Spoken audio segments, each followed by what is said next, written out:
साथ संगत जी, प्यार से कहना ध्यान निगाह जी।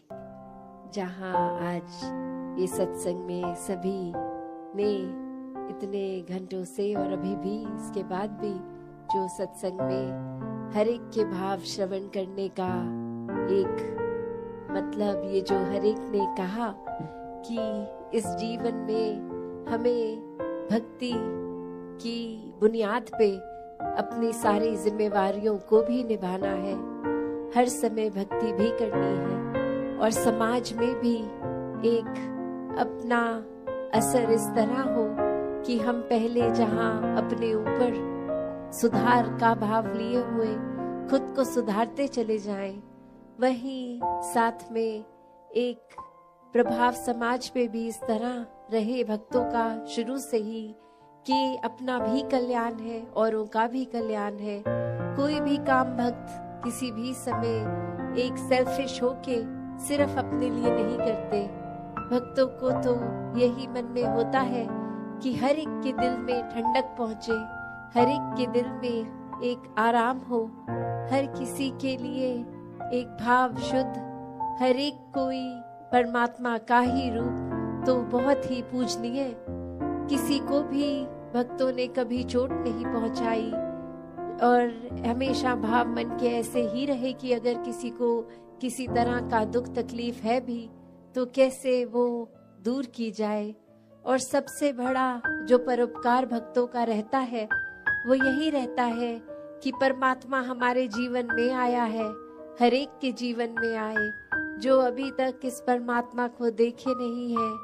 जिन्होंने अभी तक ब्रह्म ज्ञान नहीं लिया, वो भी कैसे अपने जीवन में एक रोशनी हर समय की ला सकते हैं। क्योंकि ये टेम्पररी अगर हम बात करते हैं तो कोई भी चीज हमें कुछ देर के लिए, अगर अभी डे टाइम है तो कुछ घंटों बाद अंधेरा हो जाएगा, नाइट हो जाएगी।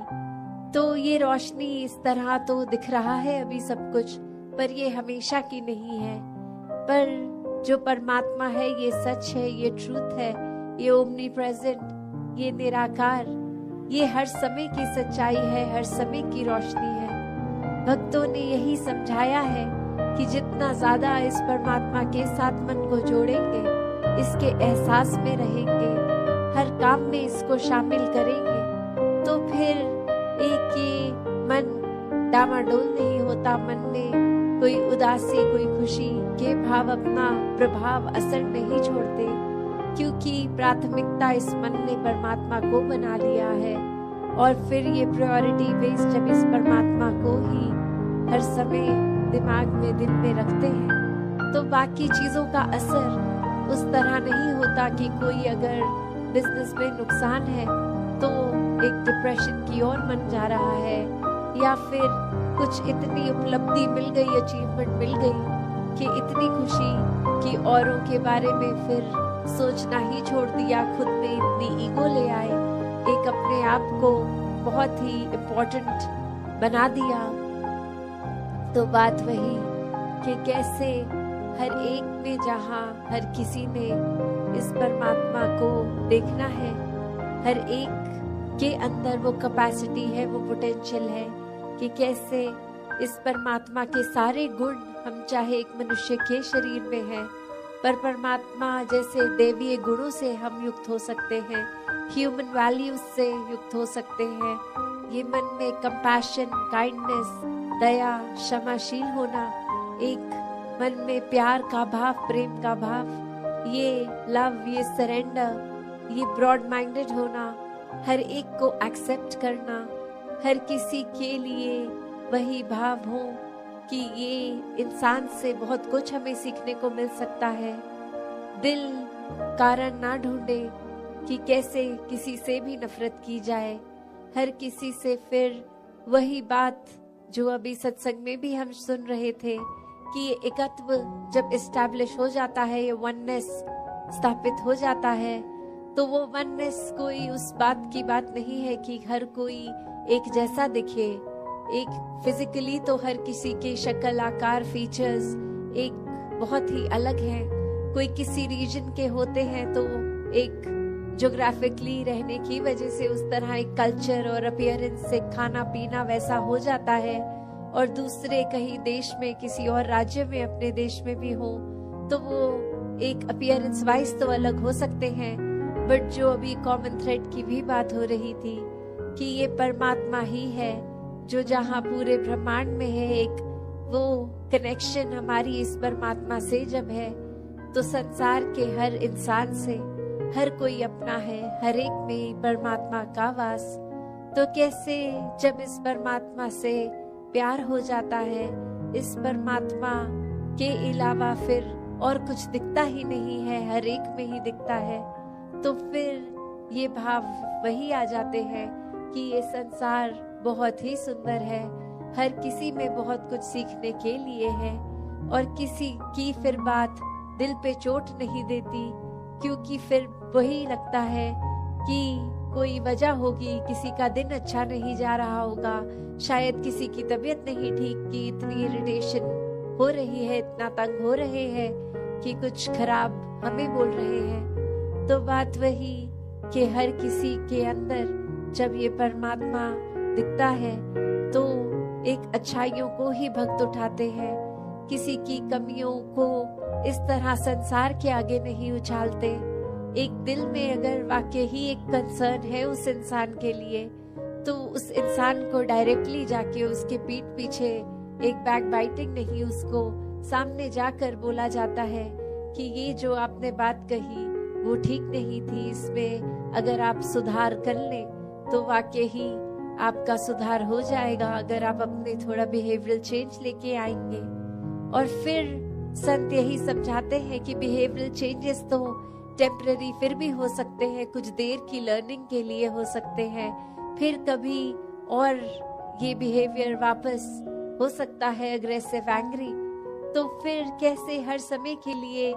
एक मन को शांत रखना है, शीतल रखना है, मन में सहजता रखनी है, मन में सुकून का भाव रखना है, तो इस परमात्मा से ही जुड़ना होगा, क्योंकि इस परमात्मा को दिल में बसाएंगे तो मन में ये सारे इमोशंस ठीक तरह से काम आएंगे। जैसे एक आग का एग्जाम्पल होता है फायर का, तो उसका काम तो जलाना है, पर कैसे हम अगर वो आग के ऊपर कोई तवा रख देते हैं तो वो उसको रोटी बनाने के भी फिर वो आग ही काम आती है। वो हीट अगर बहुत ठंडा दिन है तो कैसे एक फायर प्लेस में डाल देते हैं, एक बॉन फायर करके, उससे हमें आराम ही मिलता है। तो कैसे ये जहाँ एक गुस्से की, एक एंगर की भी बात है, उसको भी अगर चैनलाइज किया जाए ठीक तरह से तो सारे ही मन के इमोशंस ये बहुत ही उपयोगी भी हो जाते हैं। हमेशा सिर्फ एक नुकसान का ही नहीं इमोशन एक रास्ता लेता, तो कैसे अपने आप को अगर सही तरीके से रखना है, सही रास्ते पे रखना है, सही सोच, सही दिल के भाव, सही बातचीत के लिए वो शब्दों का प्रयोग मन में हर एक को एक आराम देने के भाव से किया जाए तो फिर एक सामने वाले का भी हम वो सुधार कर लेते हैं। शुरुआत चाहे अपने आप से ही करनी है, पर फिर भी अगर किसी की कोई एक बात ठीक नहीं तो उसको बहुत आराम से कन्वे करके एक वो अटेन जो करना है, जो अचीव करना है, वो चेंज भी सामने वाले में दिखेगा। तो कैसे हर एक के लिए संतों ने हमेशा एक बहुत ही दिल से एक प्रयत्न किया कि जहाँ ये आत्मा का कल्याण हो, ये आत्मा का इस परमात्मा से मिलन होता है, तो एक वाकई ही ये जो हम हर जगह सुनते आए हैं कि ये इतनी योनियों के बाद मनुष्य योनि भी मिली और अब इस मनुष्य योनि में ही जीते जी इस परमात्मा की प्राप्ति है। और अगर कोई उस आइडियोलॉजी से सहमत नहीं भी है, सिर्फ इसी जीवन को अपनी फर्स्ट लाइफ की तरह भी देखे तो भी कितना कुछ है जो जीवन का समय, कितना टाइम है जो हमें मिला है, इतने साल मिले हैं, उसको हमने कैसे जीना है, उसको हमने किस तरह पॉजिटिवली, कंस्ट्रक्टिवली हर समय को जीना है। तो दातार ऐसे ही भावों से हर एक को युक्त करे, सात संगत जी, धन निरंकार जी,